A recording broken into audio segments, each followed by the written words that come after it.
Good afternoon, everyone, and welcome to our weekly Spotlight on History for August 12th, 2020.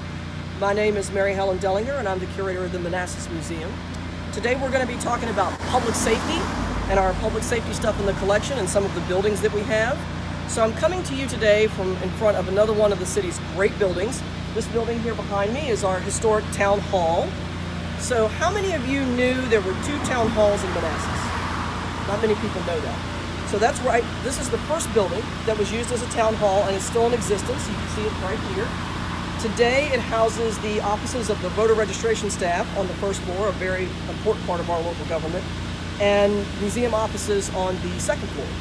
Now this building sits right beside City Hall, which houses all the rest of our government offices. So that's over here out of the frame of the camera. City Council Chambers is also over there. And many of you are probably familiar with that building. But we're here to talk about back in time, 100 years ago, to 1914, when this building behind me was first constructed. So this was the first public safety building ever constructed in Manassas. How many of you might have known that? First public safety building. Now see how different this is from the public safety buildings that we construct today. We have a few that are going up right now in other areas of town. This building housed the Volunteer Fire Company on the first floor. I'm going to show you a picture of this building when it was the town hall and the Volunteer Fire Company, and you can see how it's different there on the bottom. Those are the doors where the fire department would back in their two fire engines. And then the top floor was the town hall.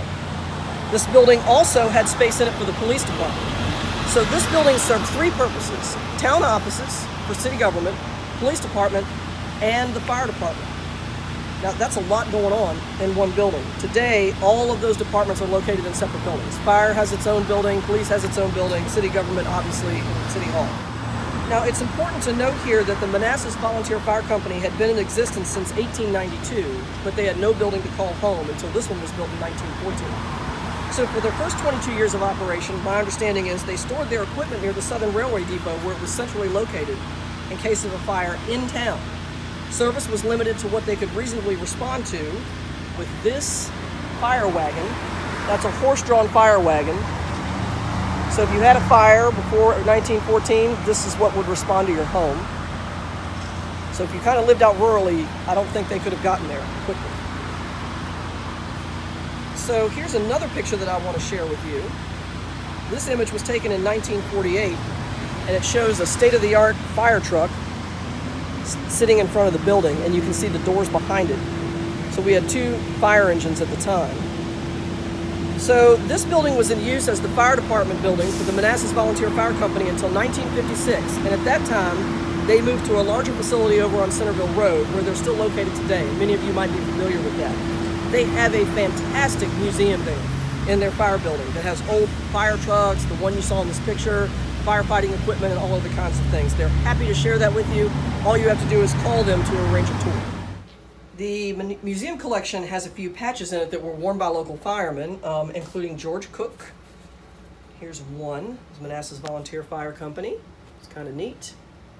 That's an old style one. He was president of the Manassas Volunteer Fire Company for many years and played an active role in the company. Some of you may recognize that name because he also ran a very successful pharmacy downtown. There's another patch that we have. So in addition to the patches, we have these interesting hats. This one is older. This is a dress hat or a parade hat. Still has the brass badge on the front of it and the FD buttons on the side. I'll turn it here in just a second so you can see those. There's one right here that says FD on it for fire department. That's kind of neat. As well as a Volunteer Fire Company badge. These are all nifty little things that have been given to us over the years. And finally, from the fire company, this is actually a fire and rescue department, a little bit different from the volunteers. Baseball cap. This is from 2008, so this is pretty modern. So the Volunteer Fire Company, different from the fire department, the Volunteer Fire Company was Manassas' first fighting force and remains today a really invaluable addition to the paid services that the City of Manassas residents have access to. So it's important to know the difference between the Manassas Volunteer Fire Company and the Manassas Fire Department. So when we were outside earlier, I mentioned that this building not only housed the fire company, but also the police department. And just like the Manassas Volunteer Fire Company, the police department was very small. In fact, it was a one-man operation for a number of years, and that man was Jacob Hornbaker, the first town sergeant, and he was hired in 1873, right when the city was, or the town was established. Now, he was a local merchant who took on the role of town sergeant. In addition to being the town sergeant, he collected taxes, which was a very typical thing in many small towns across Virginia, and acted as the town treasurer and police sergeant, and all for the whopping sum of $50 a year. He also apparently got to a percentage of the taxes that he collected, which helped to supplement that salary. Now, he did not have an office because he did have a job as a merchant. He owned a store downtown.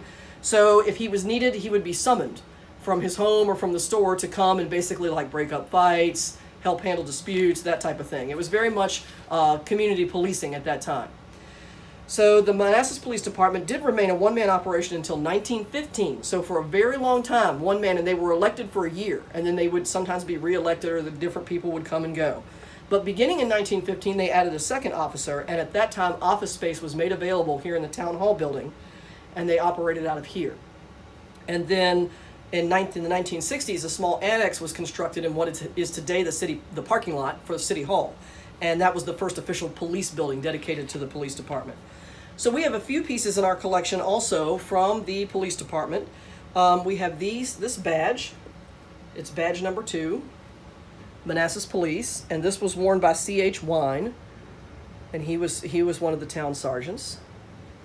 And we also have this chief's badge that came later. That's kind of interesting. A little bit more familiar to the things that we look at today. So those are some early badges. It's important to note that when police officers early on, because it was very much community policing, they basically went out with a flashlight, a whistle, and a nightstick. That's what you carried on the job, if you carried anything at all.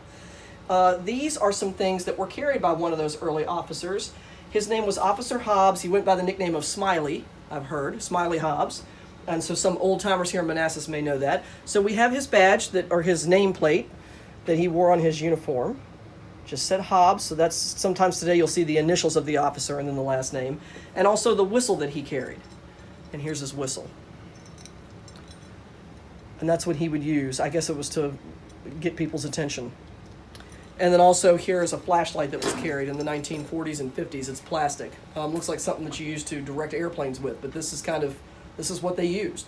And it was very much a different role than what we see today, and it was very much community policing.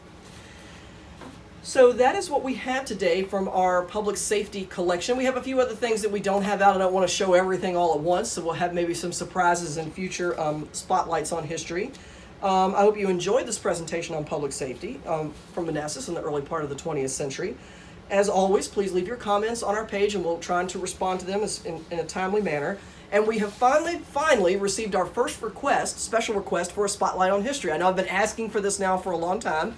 Denise A., not going to give out last names, but Denise A. has requested that we do something on the buildings around Manassas that have ghost marks, like lettering that you can see on them, like painted on there, or signs from days gone by, like the building may say one thing, but it's something else.